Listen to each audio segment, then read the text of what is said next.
যাদবপুর কাণ্ডের জল গড়ালো হাইকোর্টে। বিচারপতি তীর্থঙ্কর ঘোষের এজলাসে মামলা হলো পুলিশের ভূমিকা নিয়ে প্রশ্ন তুলে মামলা দায়ের। যাদবপুরের ছাত্রদের মেসে তল্লাশি পুলিশের পদক্ষেপের বিরুদ্ধেই ছাত্রদের একাংশের মামলা। অর্ণবাংশু নিয়োগী আমাদের প্রতিনিধি রয়েছেন আমাদের সঙ্গে। অর্ণবাংশু, কারা মামলা দায়ের করলো, ঠিক কি অভিযোগ?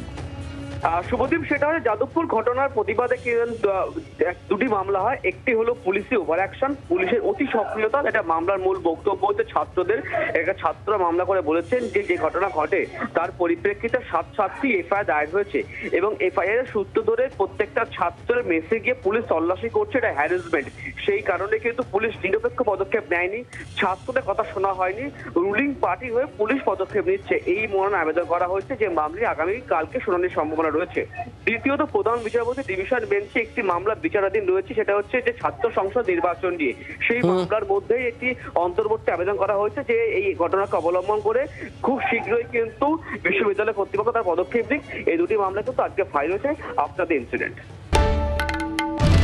বাংলার আওয়াজ, বাঙালির আবেগ, জি 24 ঘন্টা।